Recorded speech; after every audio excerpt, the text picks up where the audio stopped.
শপথ করিতেছি যে প্রধানমন্ত্রী তারেক রহমানের নেতৃত্বে ৪৯ সদস্যের মন্ত্রিসভা শপথ নিয়েছে। ১৭ ফেব্রুয়ারি বিকেলে জাতীয় সংসদ ভবনের দক্ষিণ প্লাজায় শপথ নেন মন্ত্রিসভার সদস্যরা। নতুন সরকারের ৪০ জন মন্ত্রী প্রতিমন্ত্রী এর আগে কোনো মন্ত্রণালয়ের দায়িত্ব পালন করেননি। মাত্র ৯ জনের মন্ত্রিসভায় দায়িত্ব পালনের অভিজ্ঞতা রয়েছে। এবার মন্ত্রী হিসেবে ২৫ জন শপথ নিয়েছেন, তাদের মধ্যে ১৬ জনই নতুন। প্রধানমন্ত্রী তারেক রহমানও এর আগে মন্ত্রী, প্রতিমন্ত্রী কিংবা সংসদ সদস্যের দায়িত্ব পালন করেননি। মন্ত্রী হিসেবে শপথ নেওয়া এজেডএম জাহিদ হোসেন, আব্দুল আউয়াল মিন্টু, মিজানুর রহমান মিনু, খন্দকার আব্দুল মুকতাদির, আরিফুল হক চৌধুরী, জহির উদ্দিন স্বপন, মোহাম্মদ আমিন উর রশিদ, আফরোজা খানম রিতা, মোহাম্মদ শহীদ উদ্দিন চৌধুরী অ্যানি, আসাদুজ্জামান, জাকারিয়া তাহের, দীপেন দেওয়ান, সর্দার মোহাম্মদ সাখাওয়াত হোসেন, ফকির মাহবুব আনাম ও শেখ রবিউল আলম এর আগে মন্ত্রী হিসেবে দায়িত্ব পালন করেননি।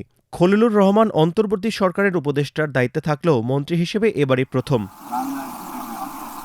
তবে মির্জা ফখরুল ইসলাম আলমগীর, আমির খসরু মাহমুদ চৌধুরী, সালাহ উদ্দিন আহমদ, ইকবাল হাসান মাহমুদ টুকু, হাফিজ উদ্দিন আহমদ, কাজী শাহ মোফাজ্জল হোসেন কায়কোবাদ, নিতাই রায় চৌধুরী, আসাদুল হাবিব দুলু ও আ.ন.ম এহসানুল হকের মন্ত্রিপরিষদে দায়িত্ব পালনের অভিজ্ঞতা রয়েছে। নবনিযুক্ত প্রতিমন্ত্রীগণের গোপনীয়তা। এদিকে প্রতিমন্ত্রীর দায়িত্ব পাওয়া ২৪ জনের কেউই এর আগে মন্ত্রিপরিষদে দায়িত্ব পালন করেননি। এ তালিকায় রয়েছেন রশিদুজ্জামান মিল্লাত, অনিন্দ্য ইসলাম, শরীফুল আলম, শামা ওবায়েদ, সুলতান সালাউদ্দিন টুকু, কায়সার কামাল, ফরহাদ হোসেন, আমিনুল হক, মীর মোহাম্মদ হিলাল উদ্দিন, হাবিবুর রশিদ, রাজীব আহসান, আব্দুল বারী, মীর শাহে আলম, জোনায়েদ সাকি, ইশরাক হোসেন, ফারজানা শারমিন, শেখ ফরিদুল ইসলাম, নুরুল হক, ইয়াসের খান চৌধুরী, ইকবাল হোসেন, এম.এ. মুহিত, আহমদ হোসেন মঞ্জুর, ববি হাজ্জাজ ও আলী নেওয়াজ মাহমুদ খৈয়াম।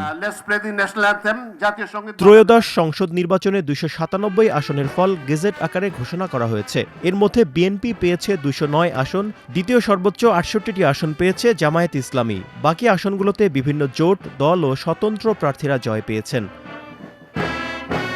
মেহেদী হাসান, প্রথম আলো।